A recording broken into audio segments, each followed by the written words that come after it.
now I just want to say a few things for our smaller group that is really paying attention. And I mean, not that everybody else isn't, but these are people who are trying to incorporate these into their life. And I think the main thing is, you were saying about on the main show that people should have, maybe some chickens or some tomatoes or, different things that they can be providing for themselves. Since most people live in an apartment in a dense city, I think I'm accurate in saying that, yep. Where they don't have any soil, they have floors, where things don't really grow very much. I guess there's two obvious options. They could either get some lights and some containers and grow something inside, at least some sprouts to eat, if nothing else. And they can also, like Ron Finley was saying in Los Angeles, he's a famous inner city gardener. And he's saying you can look for empty land, even in a city, and get a group together to start a garden, a community garden type thing. Yeah. And I think those are good ideas, but even more than that, I would recommend if you live in a city, now it's a very good time to get out. Yeah. You do not want to be there when things go south. Right. I grew up in some of the biggest cities in the world. I grew up in Mexico City. I grew up in Sao Paulo, Brazil. And even during good times, those were not nice places to live. You do not want to be surrounded by millions of hungry, angry, desperate people, many of whom will be armed, many of whom will be psychopaths. You do not want to be in that mess. It's not negative to say that. That's just, that's how it is. It is. And it's better to know about it in advance than to try to stay comfortable by being oblivious to it. Yep. And now's a good time to get out. I think it should have been very clear now to people that you don't want to be in a big city when things go south. Here in our little community, I live on an island. I'm surrounded by water. We got access to lots of fish.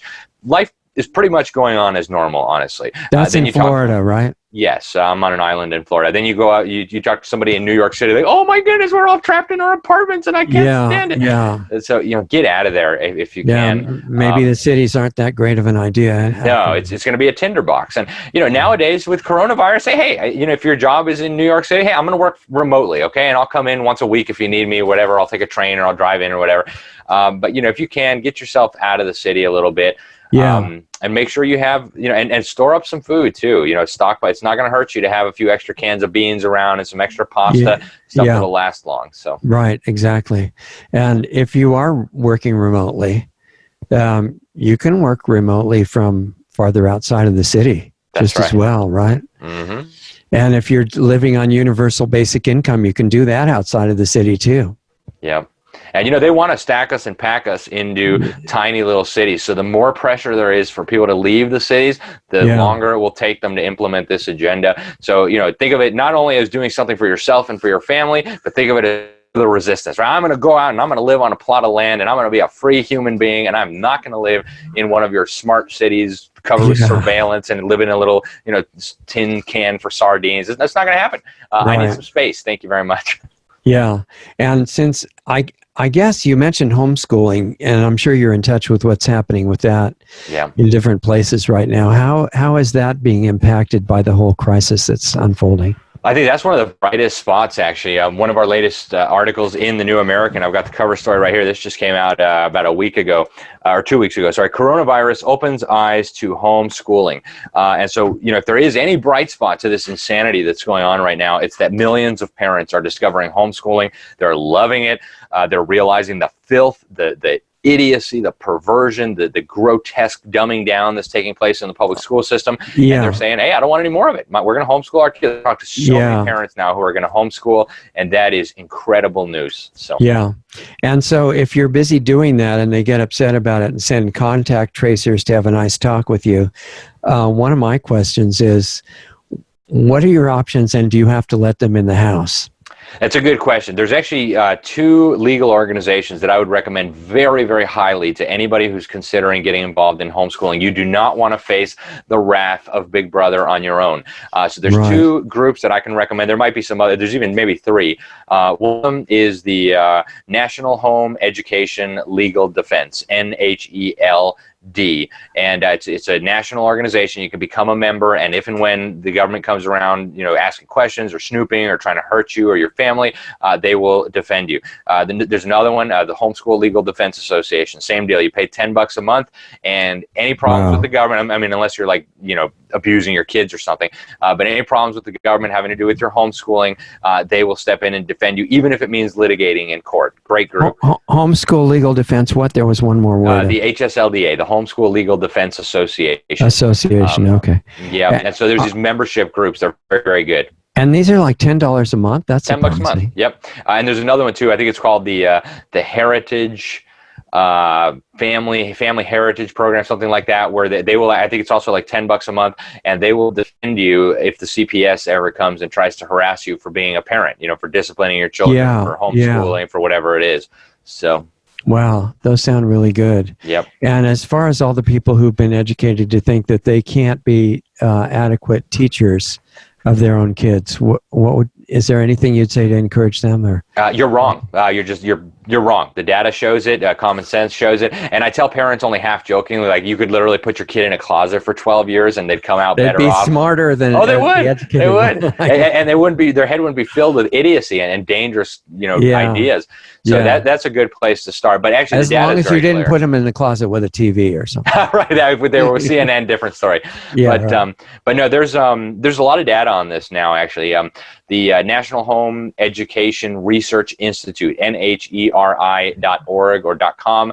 Go to their website. They've been tracking this data for decades now, and what they've shown is that it actually doesn't even matter if the parents don't even have a high school degree. Their kids are still going to turn out significantly smarter than the victims of the government school, something like 40 percentage points higher on the standardized academic achievement test that the government itself administers. So your kids will do significantly better. I don't care if you're dumb as a box of rocks. I don't care if you never got out of middle school. You will do a better job than the government schools, almost guaranteed. Most of the people who think they're that dumb are the ones who are actually not that dumb. That's right. They have more common sense. The ones who think they're super smart them. And they need to control everybody else, they have issues like that. That's right. When I see the PhD, it's automatically a red flag. Right? Okay, you're overeducated. You think you're one of those know-it-alls. Huh? Right.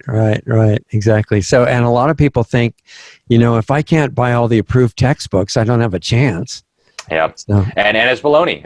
If you're just getting into this, there's a really great book that my wife and I started with. It's called How to Tutor by Dr. Sam Blumenfeld. All the basics right there. Simple book. You can read it in a week. It'll tell you how to teach your kids how to read, how to teach your kids basic arithmetic, and from there it kind of solves itself. One of the things we do is we go back and we buy education books from late 1800s, early 1900s for math and for Where English do you get those? Because I think those would be great. Oh, I've got a library that's so huge, and actually I'm very blessed, Richard, because people send them to me in large numbers. They know my areas of research, they know my passions, and so people with huge library. Actually, a gentleman a couple hours from me, 80-something years old now, he said, "You know what? I have this huge education library, and I can't take it with me. So why don't you come over with your pickup truck and get all the books?" Wow. Yes. So is there a place if somebody wanted to start getting books like that, any place to look for the absolutely. If you want a really good sample book list to get books for your homeschool, you can just go to our school, Freedom Project Academy. We've got a book list there for what we use. Lots of good ideas there. If you want to get the older stuff, do a little bit of research. If for centuries, American children used very simple tools like the Blueback Speller, Noah Webster. The McGuffey readers are absolutely phenomenal, and many generations of American children learned more than our college kids today just by reading those. For math, there's the Upton, what is it? The Upton Strayer series. That's what we use for our kids. They're published in late 1800s, early 1900s. Phenomenal math books. I mean, I'm not bragging in any way, but my 10-year-old child does math better than most 11th and 12th graders in America. And it's not because my wife and I are smart. In fact, we're not particularly smart, and math is not my forte. These books are excellent, very simple. The kids can do it on their own. And those are listed on the website? I'm not sure if that's the one that the Freedom Project Academy uses. That's the one my wife and I use. But if you want a big list for, from K through 12 of all the books that we use at our school, go to FPE USA. That's Freedom Project Education, FPEUSA.org. And just click on the buttons. I forget the exact sequence of buttons, but look for book list and you'll pull up everything we use. So. Okay. Yeah, that sounds really neat.